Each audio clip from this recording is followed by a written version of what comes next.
Good morning, my brothers and sisters. Welcome to episode number 76 in the book of John. Today's title is The Shepherd, I Am the Good One, because that's the literal Greek for I am the Good Shepherd.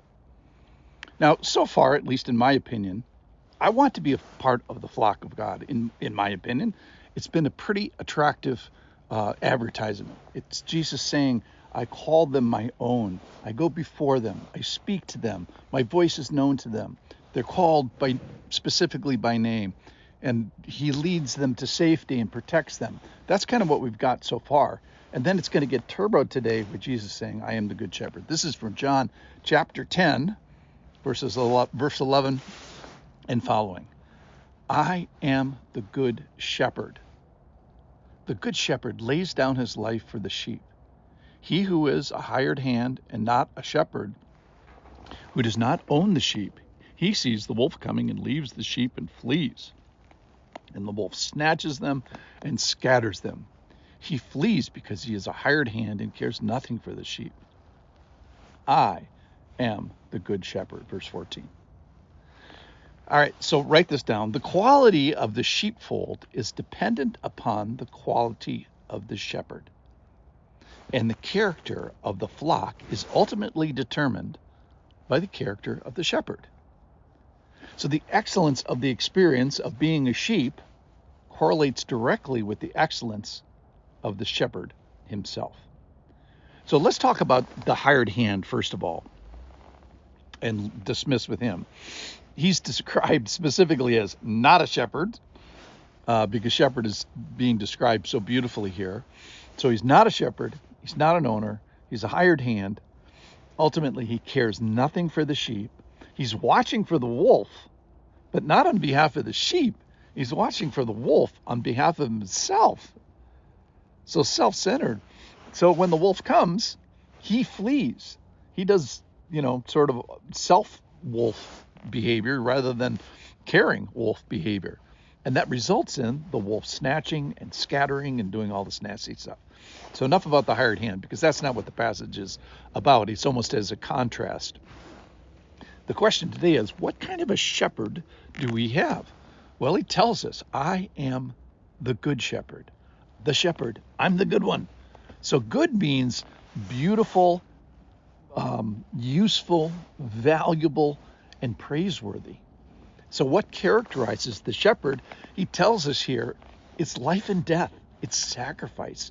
It's commitment unto death if necessary. So Jesus is describing and foreshadowing his voluntary sacrificial death that's coming. So he does something of critical usefulness. He solves a death problem. He solves a sin problem. He is one of infinite value and eternal praiseworthiness. So we are going to be thinking about this name for God, the Good Shepherd, forever. And we're going to be praising God forever because of it. So a good shepherd is, let's talk about the definition of it. Now, we've already gone through ownership, and he's invested in the flock. He's protecting the flock. He's putting unsnatchability over his flock. He's caring for the flock. It's this unexplainable focus on the sheep. And then today, he's going to turbo it by saying, I'm going to do this and commit all the way unto death. So I'm going to lay down my life that I may take it up again. So he's going to hint at the resurrection here in verse 17. This is coming on tomorrow's passage.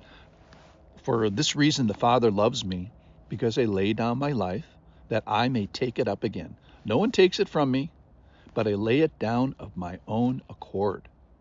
I have authority to lay it down, and I have authority to take it up. So Jesus is the authority for death and suffering, but also for resurrection. So this is more than just a definition for the disciples. This is going to be a prediction and a prophecy so that the light bulb should go on for them, is that when you see sacrifice and death, remember the goodness. And then it's not just death for no reason. It's death for a purpose, death for a flock, death for sheep. And this is the substitutional atonement. We've talked about it before, the associative coattail Christianity, that he does this, we associate with it, and we get the benefits of it. So in conclusion here today, the quality of the sheepfold is dependent upon the quality of the shepherd. The character of the flock is ultimately determined by the character of the shepherd.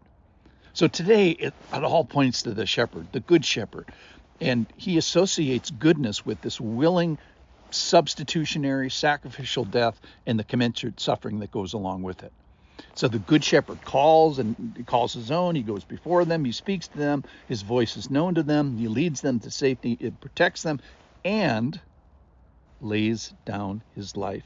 Not for no reason, but for one reason, which is for the sheep. So Jesus says that I am the good shepherd. Of what? Of who? Well, hopefully, now let's turn to us a little bit. Hopefully it's a cooperative, obedient set of grateful sheep. We could have gotten the hired hand who doesn't care, doesn't speak to us, doesn't name us, doesn't lead us in any sort of way, and then and doesn't lay down his life, in fact, flees.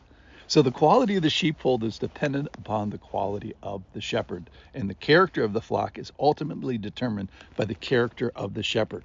So then looking to us, what kind of flock are we? He's the good shepherd. I guess you could ask, am I a good sheep? What kind of a sheep am I? Am I even in the flock? My call or my charge and my encouragement is we have this winsome flock. Let's be a part of it. Thank you for listening. See you tomorrow.